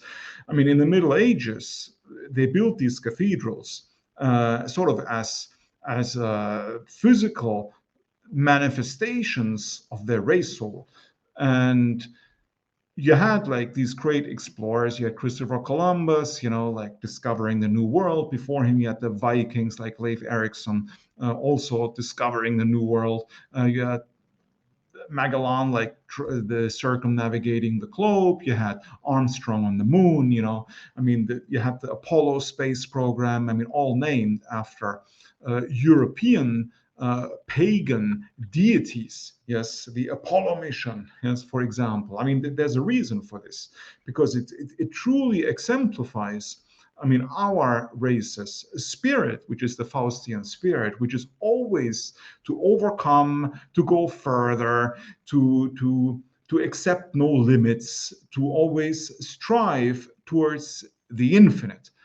And what, as you said, right? I mean, and you mentioned Spengler already, and then Oswald Spengler, the German historical philosopher, who is mostly famous for his work, The Decline of the West. Yes, Yes. and he wrote The Decline of the West 100 years ago. Yes, like in the early 1920s. So I mean, more than 100 years ago, and like right after World War One. I mean, he started writing it in the middle of World War One. And even back then, he saw the writing on the wall. The West was in decline. It was going down. It was degenerating. He said this in Germany over 100 years ago. And Germany 100 years ago was probably still fairly healthy, right, compared to what Germany is today, obviously. Yeah. We're so much more advanced in this decline. It's unreal. And so Oswald Spengler, in his book, The Decline of the West, which is a massive book, by the way, it's 2 volumes, like 1,200 pages. And by the way, Multipolar Press, my publishing company, like a month ago, we published a 1-volume abridged edition of The Decline of the West, which I abridged myself from 1,200 pages to 250 pages with explanatory footnotes and bridge passages, to explain sort of like the missing sections, so the reader doesn't think he's, missing out on something. I highly recommend it. And yeah, it's pretty popular. It's been selling very well. I suppose it's the spirit of the time. So basically, going back to the Faustian topic. So Spengler argued in The Decline of the West. He said, his main argument is that history is not linear, right? It's cyclical, because history basically consists of different cultures and different civilizational cycles. Yes, because he said that each culture is like an organism, like a biological organism. It is born, it grows up, it matures, it grows old, it withers, and it dies. Yes, and he says it's inevitable. Just like a human being grows old and eventually dies, it cannot be avoided. It's just biology. So it's the same with cultures. And according to Spengler, a culture, when it enters old age, when it becomes old, it turns into a civilization. So according to Spengler, just the term civilization had a negative connotation, right? Because he argued that a culture is full of, it's like a young man, it's full of energy, vitality, creating new things, new ideas, but a civilization is like old, tired. You just repeat the old stuff, but you're not really innovative anymore, and everything becomes really repetitive and mechanical. And it is sort of true, because if you look at Western culture, culture in the West today, you don't really, where's the Shakespeare where's our Shakespeare, right? I don't see any Shakespeare, because because we are in a postmodern phase where just like all the old ideas are being recycled and repackaged. Yeah, you have all the nonstop remakes of old movies, of old TV shows, of books, and so on. So this is already a sign that we're in a winter phase of civilization. Yes, and but the Faustian spirit is still alive. Yes, so we're still sort of striving outward, because we can't help it, because it's part of our spirit. But that's why, according to Spengler, like the Faustian spirit has 2 sides, right? Like a light one and a dark one. The light one is the glory. Yes, the glory of Columbus, the glory of conquest, of seizing territory, of discovering new things, of landing on the moon, all that stuff, right? It's just glorious, heroic, the image. The negative aspect is that it becomes a sort of like overreach and an overextension when the culture reaches out too much and therefore neglects the center at the same time. The center is already decayed. You have technology sort of ruling people's lives now. And Spengler wrote a whole book about this, again, 100 years ago, in Man and Technics, where he basically already predicted that technology is going to control people and not the other way around. You have to be very careful about this. That's what he said, right? And now we're living in it, obviously. I was going to say, I could see that right now. Yeah, and Spengler even warned back then that it's a mistake of the West, and he specifically said the white West, like the white nations, to give technology that the West invented to other non-Western civilizations, because they will use it against us. That was Spengler's argument back then. Hmm. I mean, It it's might a hold sort some of, weight. I mean, it's a sort of valid argument, right? Because Yeah. you have China now, right? China is going to overtake us. It probably already overtook us. I mean, using our technology. It's just the way it is. I mean, I mean, it was always too hopeful. I mean, it couldn't have been avoided anyway, right? I mean, you could not have kept the technology. It's simply not possible. Yeah, but basically, he said technology is taking over. Everything becomes really mechanical. But the Faustian spirit still needs an outlet, and we see what's happening now. These senseless wars and these senseless conflicts. It's sort of the Faustian spirit still trying to somehow exert itself, but all in really pointless endeavors. Yes, Yes. that's why the solution, just moving away from, because Spengler was very pessimistic, right? Because he He said is. the West is in decline, the West is going to die, and there's absolutely nothing we can do, right? Because it's like an old man, an 80-year-old man that wants to be 16 again. He might want to be 16 again. He might speak like a 16-year-old, but he will never be 16 again. He will die. Yes, that's how it is. And that's how he viewed the West. I mean, I've overcome my pessimism. Like I said, I'm a bit more optimistic now. And I think the solution, in my opinion, for the West is, in a multipolar world, you stop these ridiculous wars that are completely useless. You focus on your own civilization, America and Western Europe, and you can still practice. I mean, you can still pay homage to the Faustian spirit by going upwards into space, obviously.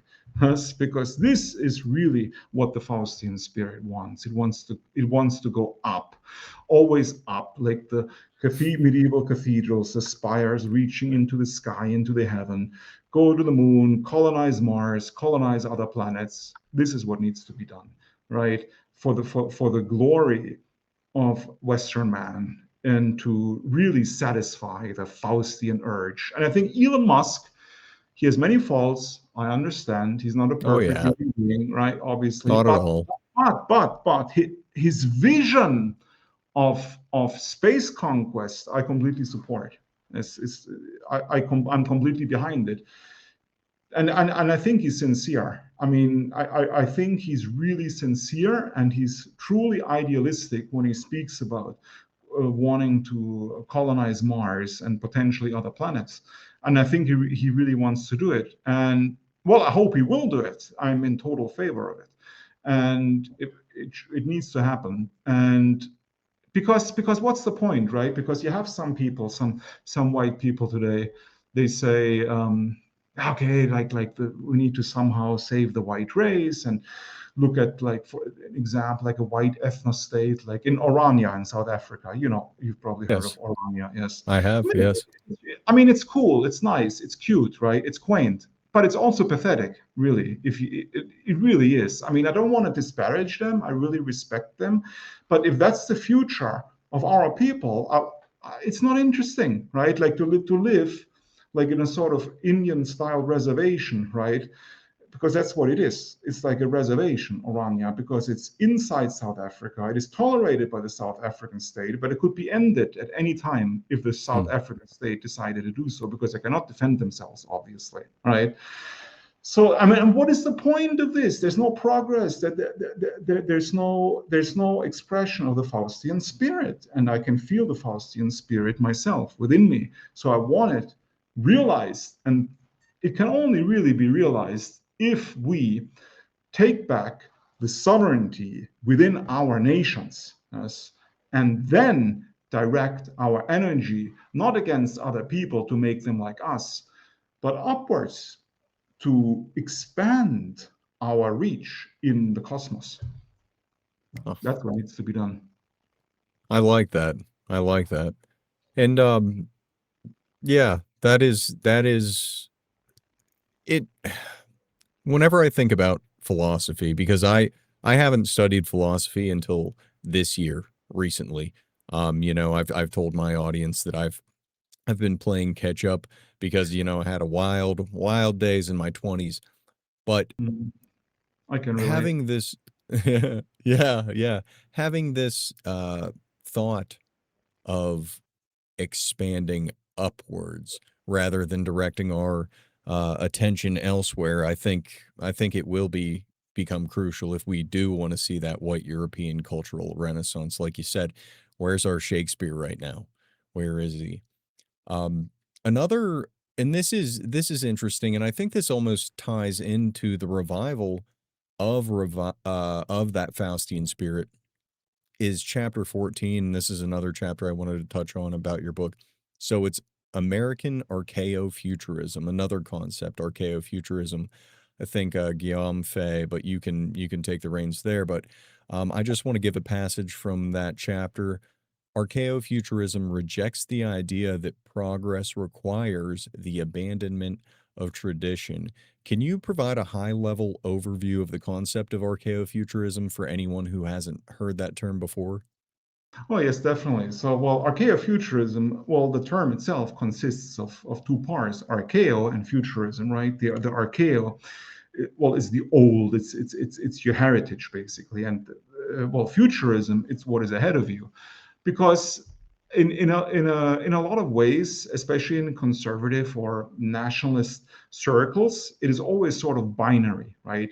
Like you're either like liberal left and progressive, or you're conservative traditionalist. You stick to the old and what you already know, right? But it doesn't have to be this binary system. I mean, you can really have both, and that's Guillaume Fay's main argument. So Guillaume Fay was a French thinker. I mean, one of the most famous figures of the French New Right. Yes, I actually met him personally in Moscow in 2006. We both spoke at the same conference. It was called "The Future of the White World." Yes, yeah, it was great. Very interesting talks with him. Like after the conference, we had some beers, and some cafes in Moscow. It was really cool. Unfortunately, he passed away a few years ago. But I would say, well, his most famous work, I mean, he wrote a lot of books. His most famous one is actually called Archaeofuturism. You can actually order it on the Arctos website, arctos.com. Okay. And in the latest edition that Arctos published a few months ago, I actually wrote like a foreword to it. And so Guillaume Fay's idea was that I mean, he was a traditionalist, and he was a pan-European nationalist. Yes, I mean, he was French, but he considered like Europe his fatherland, not just France. So he was not like a provincial French nationalist. Just like I'm not like a German nationalist. I've actually never been a nationalist in my entire life. Yes, I mean, I always had this greater vision. Yes, of Okay. not just my nation, like Germany, for example, but my people, meaning like my ethnic group, my race as a whole, right? Okay. So, and that would include the United States and Australia, because I would consider the United States essentially a European country, because it was founded by Europeans based on European principles, espousing European ideologies. I mean, that's what it was founded as a true European republic. So Guillaume Fay had this pan-European vision, and he thought it was very important to protect your heritage, your customs, your culture, pay respect to your ancestors, think also not just as an individual, but as a collective. But at the same time, he already saw what was happening in the world, like with this sort of technological revolution, this constant technological revolution, the advent of the internet. Now you have the advent of artificial intelligence, the cloning, space travel, all that stuff. I mean, a lot of people on the right, sort of like the Luddite types that are against any kind of like new thing, and they say it's like satanic, it's evil, we must reject it. I mean, now it's artificial intelligence. I mean, I hear this all the time, like, it's evil, like I don't use it, it's terrible, blah blah blah. But it's pointless, right? It's not going to go away because the genie is already out of the bottle. You cannot put it back in, yes? And the same people that reject it now, they're going to use it in a couple of years as well. It'll become commonplace, like using the word program, basically. That's just how it is, yes? And Guillaume Fay already accepted this, right? And he was optimistic about it. He thought, yes, we have these technologies, and we should not reject them because they will not go away. And other peoples or other civilizations will use them. And if we don't, then we will lag behind and we will get crushed by our ethnic or civilizational competitors. So we must use this technology as much as we can, but we should not let the technology rule us, as Spengler said would happen, yes, in his book Man and Technics. We should basically harness the technology to use it to further our needs as a race, as an ethnic group. How does it benefit us? Yes. And that's basically what archaeofuturism is. It's the embrace of technology or what technology can offer, but for the benefit not just of yourself as an individual, as it is today in the liberal world, but for the benefit of the collective, the ethnic group, the race, the civilization. And I think it can be achieved because in the second part of the book, Archaeofuturism, I mean, the first part is purely theoretical, where he explains the different concepts. The second part is actually a short novel or like a long story, which is set in an archaeofuturist future world, right? Where you have this like this dignitary from the Russian Empire in the future, like traveling with like a high-speed train, like through Eurasia, and talking with some Indian dignitary, from the Indian Empire. So basically, it's a science fiction story that incorporates archaeofuturism and multipolarity, because essentially Guillaume Fay also advocated a multipolar world, because he didn't hate other peoples, he just envisioned, like what I envision, a future where you have different poles, different civilizations coexisting, not just one civilization trying to dominate all the others, but different civilizations respecting each other, but also respecting each other's traditions and ways of life, and not trying to change them or to make them conform to yours. He already expressed this in this story where he describes all the technology, like the early internet. The book was written like over 20 years ago, right? So a lot of the stuff didn't exist, but he already foreshadowed a lot of what exists now in the story. So you have this like highly technologized future world of sovereign civilizations, where the whole notion of liberalism and its attendant ills like multiculturalism have basically been banished. And that's the ideal world. And I think to some extent we're moving in this direction. I think this sort of archaeofuturist multipolar vision is sort of becoming a reality in front of our eyes. We see it in China, for example. Yes, it's nominally communist, but it's not really communist, right? China. Yes, just by name, but in reality, it is a deeply traditional society, a Confucian society, and there's a total resurgence of traditionalist practices and folk dresses and costumes. It's a total revival happening now in China. In Russia, the same. I think you have the conflict in Ukraine, and because of the conflict in Ukraine, the West, the United States and Western Europe, put sanctions on Russia, like thousands and thousands of sanctions. It didn't really help much, right? It hurt the European economy much more than the Russian economy. But I think one of the real positive effects of the sanctions, which I myself witnessed when I was in Russia the last time, which was a couple of months ago, is just walking around Moscow, they have these big shopping centers with movie theaters, multiplex theaters where they show 7 or 8 movies. I mean, when I was in Moscow like 10 years ago, they would also show like 10 movies, and 9 out of 10 would be Hollywood movies, maybe one Russian movie. Yes. Hmm. But now it's the complete opposite. Now, because they don't get the Hollywood movies anymore because of the sanctions. So now you have 10 movies, and every single one of them is a Russian movie. Yes. And I mean, they got rid of McDonald's. McDonald's left Russia, Starbucks, Burger King. I mean, no, I think Burger King is still there. But McDonald's left, Starbucks left. They were all taken over by these Russian franchises. So instead of like, I don't know, Mickey Mouse and whatever, Donald Duck in McDonald's, they now have these figures for the kids of like Soviet cartoon characters. Yes. So it's really back to the roots. It's the same with the music, right? Like most Russians, I think now listen more to say Russian music or Russian pop songs than American pop songs. So I think this is multipolarity in action, where you basically have a Yes. reassertion of not just political sovereignty, but also cultural sovereignty, which is very important. Yes. And I think it's coming back. I mean, it's noticeably coming back. It's the same in India. I mean, I also lived in India for 3 years, by the way. Oh, wow. Yeah, it's true. Traveled there also extensively. Have lots of friends there. Great respect for Indian culture.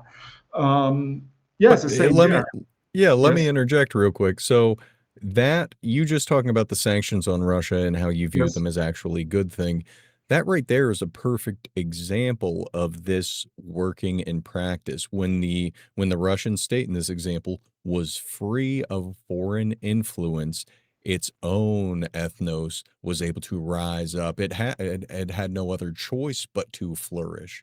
Um, exactly. that's Absolutely. beautiful. Okay. Yes, yes. And that's a really, really positive effect of the sanctions.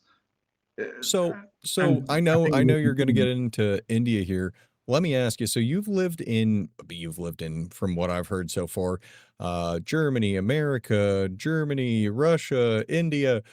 Out of all the countries that you have had residency in, which one which one has been your favorite? Was it India?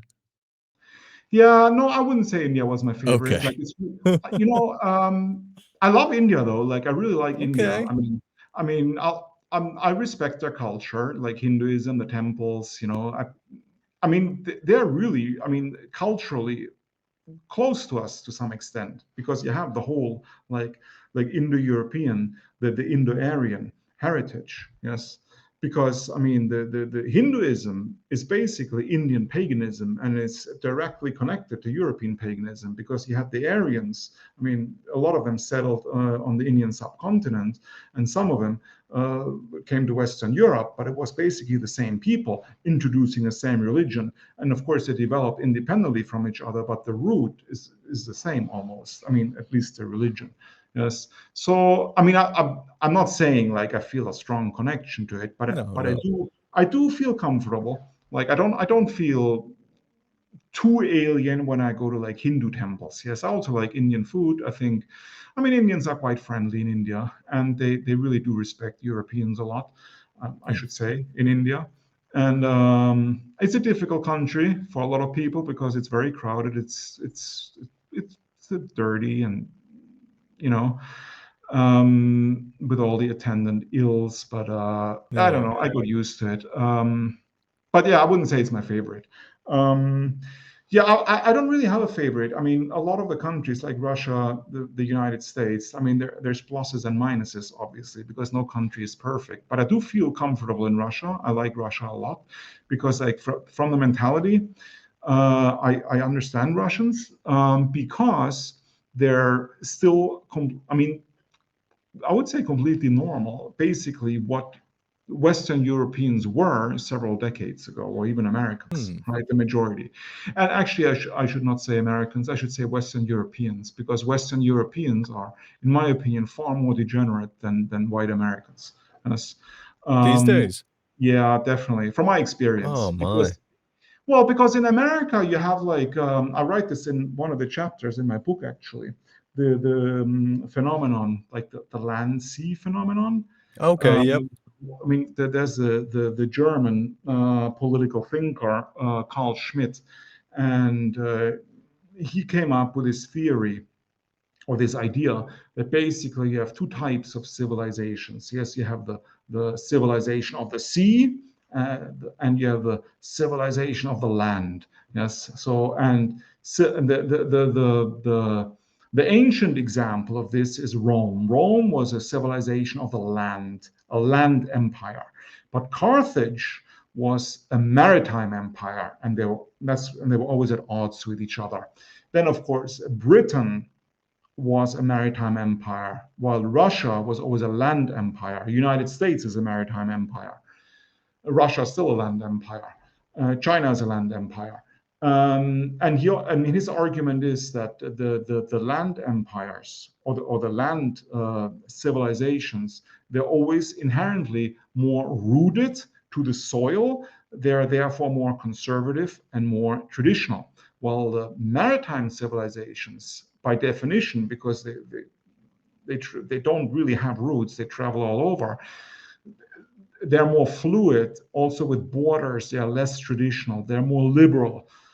And it's sort of true. I mean, you look at it today, I mean, well, America, again, is a sort of paradigm shift, but it's still, I would say, a liberal empire, while Russia is now a really more traditionalist empire, so sea versus land. But in the book, The Fate of White America, I say that even inside the United States, you have this divide, right? Because you have Yes. both land and sea civilizations in the US. I mean, you have the sea civilizations on the West Coast and the East Coast, where you have all the degeneracy and debauchery, like Los Angeles, New York, all these degenerate cities. But then you have the heartland, or what the liberals disparagingly call flyover country, right?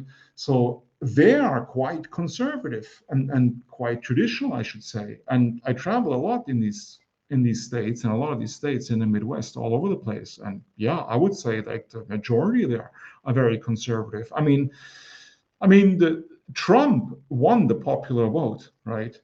And Yeah. not just the electoral vote. I mean, that just should tell you something, right? With everything he said, a person like Trump, with what Trump said during the election campaign, could never win in any election in Europe, in Western Europe, not possible. Yes. Hmm. So I would argue that's why I would even say that the majority of Americans, I mean, at least more than half, in my opinion, are quite conservative and traditional. Yes, and would be receptive to our ideas even. Yes. This is not the case in Germany. Yeah, in Germany, it's still or in France, or I mean, it's also also growing, sort of like the patriotic movements there, but it's not as strong as in the United States, in my opinion. I mean, in What's Germany, yeah, Go sorry, ahead. no, I was gonna ask, what's the censorship like there over in Germany? Because they're let's say patriotic movements, nationalist movements, in America, they're gaining popularity, they're gaining traction. I've showcased a few of them on my channel, but as far as the censorship in Europe, Germany specifically, because you have experience living there, are there I mean, you guys are pretty hampered in any sort of expression against this Western globalization imperial nightmare. Is that true or oh yeah, of course it's true. I mean, there's no free speech in Europe and anywhere. I would say there's no free speech, real free speech anywhere in the world except the United States. I mean, you don't have total free speech in the US, but you're as close as you can get to total free speech in the US. I mean, you don't have this anywhere else, and especially not in Western Europe, where you have all sorts of restrictions. I mean, I just introduced a new restriction yesterday. I sent you the link earlier, where in Germany, they're now thinking about making it illegal to deny Israel's right to exist. Yeah. Anyways, I mean, it's just an example. I mean, there are lots of things that you cannot say in Germany without getting into legal trouble.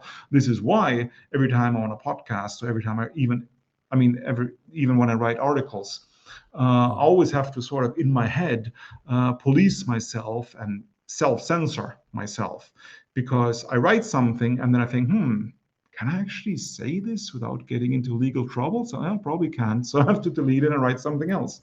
Right? It's true. It's very unfortunate, but yeah, Yes. that's the reality, though, because basically uh, in Western Europe, I mean, they always say that we live in a democracy and that we have free speech, but I mean, it's neither democratic nor do we have free speech. I mean, there are numerous examples. I can just name a couple.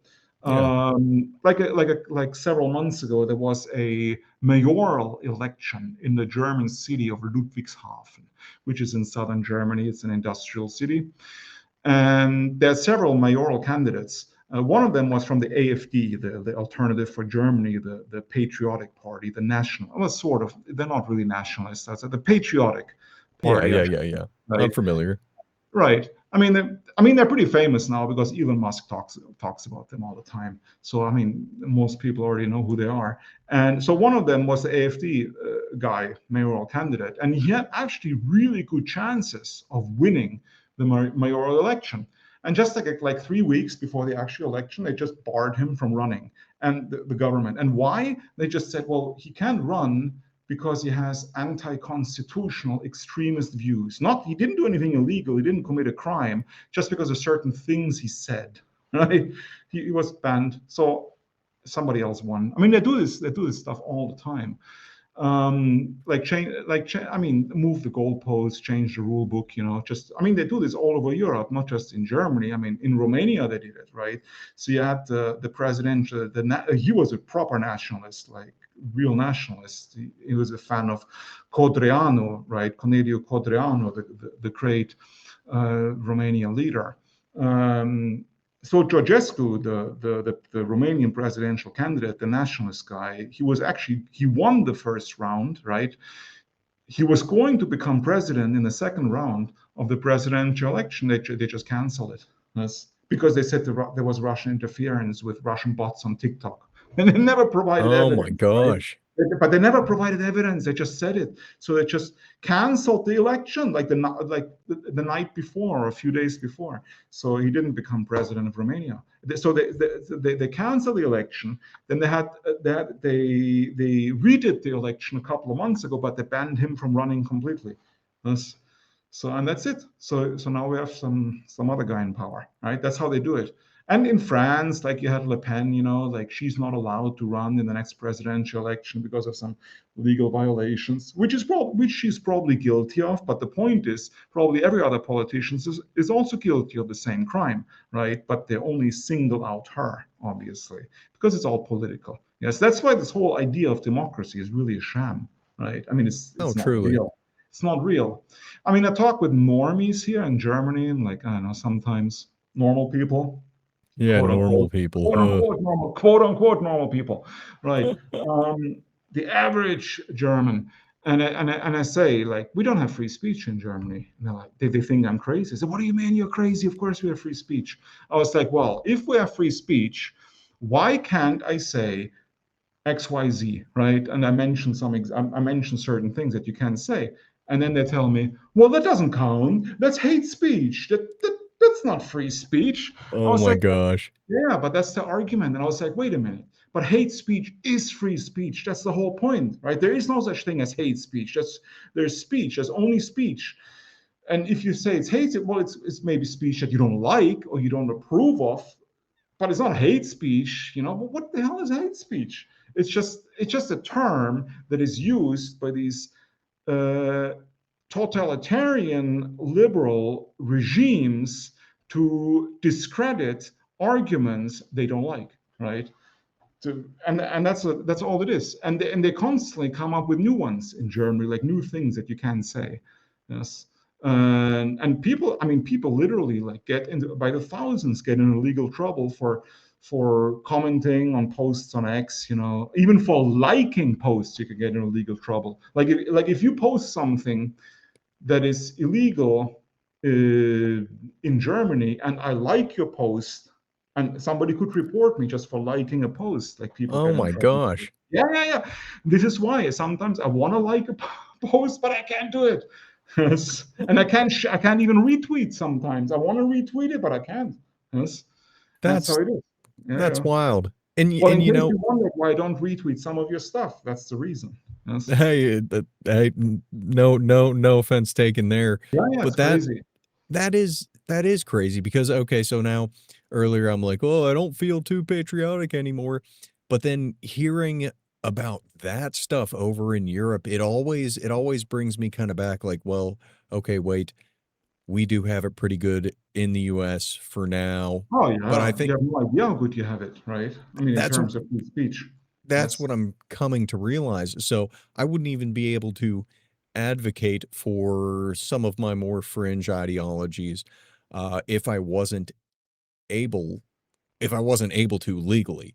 Ah, Um, yeah, yeah, yeah. Right. I Yeah. I Not think possible. we will end up we could end up losing that and be similar to Europe Well, I in the hope not. future unless we do embrace that I think you said I don't know if you said heritage Americans or paying homage to the Well, it's right. founding stock.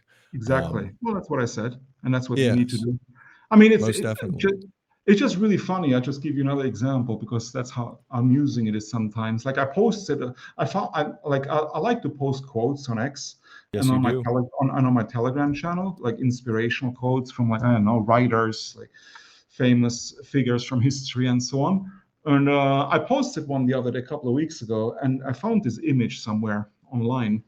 Was called the Kali Yuga Jugend. Has I don't know if you. I'll send it to you later. I can't post it in public. Yeah, and I don't know. Okay. It's like this young man, with a tie and shorts and like a Kali figure, like looks really awesome, and it fit the code perfectly. And I actually posted it on X. Yes. And it was actually on X for like an hour. And then I looked at it again. I'm like, wait a minute. And I zoomed in, and there was a symbol in the image which is banned Uh in Germany. So I had to remove the whole post. It's very just in small case, on man. the hand, like the hand of this figure, right?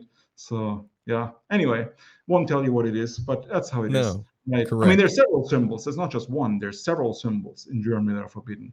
Yes. Not just the one that. I mean, not just the swastika. Not just the one. Yeah, Yeah. there are others that are banned as well, right? And sometimes Oh. there's it's so confusing. Sometimes I don't even know. Sometimes I even have to look it up. Is it actually allowed? Can I say this? Is it banned? Is it not banned? I don't know, right? Yeah, It are you makes gonna get in everybody really trouble for paranoid. looking it up? Yeah. I mean, there's been like surveys done. Like I read about a survey, a poll a couple of weeks ago. Basically, over 60% of Germans don't feel comfortable voicing their opinion in public because of legal repercussions. Yes. Yeah, yeah. That's how it is. Well, maybe it's not so bad over in the US for now. Right. Well, yeah, Um, because I mean, Americans complain they get deplatformed and stuff, which is I bad. do. Oh It's yeah. horrible, of course. But this happens in Europe as well. But in Europe, you get deplatformed and you get legally prosecuted at the same time, right? In America, I only have one of them, right? Like you don't have the police showing up at your door at 5 in the morning, like seizing No. your laptop because of a Facebook comment or something. Wow. Yeah. Huh. Anyway, that's how it is. Yes. Anyway, hey, before we start wrapping up here, let me ask you this. Do you have any words of advice for young men and women who are trying to navigate their future and who maybe need some advice navigating this inevitable multipolar world that we are heading towards? Well, I would use Julius Evola's advice. He was the famous Italian thinker. He wrote a book called "Ride the Tiger," and the tiger is basically the degenerate Western civilization that we now live in. So he basically said, like, don't get discouraged, don't get depressed because of the degeneracy and the sickness all around you. Don't get demotivated because of it. He said you have to ride the tiger. Basically, you have to go with the flow, but uh, stick fast to your own principles, your own heritage, your own traditions, even in this storm of perversion, basically, because there will be a better time after the storm passes. And because a lot of people get really, really demotivated because they see, no, it's just getting worse and worse, and there's nothing I can do. Why should I even do anything, right? So he said, well, this is only temporary, right? It will get better. That's why you need to ride the tiger. You need to ride through it, and that's the advice I would give. I like it, man. I like it. And then please remind the audience again, guys, the links are going to be in the description. But Constantine, go ahead and remind the audience where they can buy your book, where they can support your work. Well, you can buy my book on Amazon, or like I said, on other bookshops. But yeah, I suppose we'll post the Amazon link because the vast Yes. majority of people, that's where they buy their books. The Fate of White America, and well, and like I said, there's some other books that I've already published. Another one written by me, actually. It's published it several months ago. It's called Multipolar Galaxy: Star Wars as a Myth of Civilizational Rebirth, where I discuss George Lucas's vision of Star Wars in light of the multipolar world, which is emerging right now. Yeah, only George Lucas, because I don't consider the Disney sequels legitimate Star Wars movies. Based. Right. So I mean, I like the prequels a lot and the Yeah. original trilogy. I actually like the prequels better than the original trilogy, but that's just my opinion. And we can discuss this in another podcast. But anyway, right. So Multipolar Galaxy, published several months ago. Now the Fate of White America, very important book. Worked very hard on it, and I hope your audience, or at least some of your audience, will get it and read it and maybe get something out of it. I would greatly appreciate it. And like I said earlier, yeah, I have two Substacks. One is eurosiberia.net, which is my personal one, on which I only publish my own writings, my own ideas, my own thoughts, like once or twice a week. And then there's multipolarpress.com, on which I publish other authors, like I said, from all over the world on the topic of multipolarity. Yes, so that's where you can find me. So check it out. All right. Yeah. And that was a great episode. Thank you very much for coming on. Guys, again, links are into the description. I highly recommend reading The Fate of White America. There's many writing styles throughout, mixed in with quotes from philosophers. If you are getting into philosophy or you are a seasoned reader, highly recommend picking up The Fate of White America and the other links. I'll link a few of your other books there below in case anyone's interested as well. Reasonably priced, I might add. But yeah, Constantine, it has been a pleasure having you on tonight. So thank you again for coming. And guys, this has been another episode of Mainstream Dissident. My name is Adam. I've been your host. And until next time.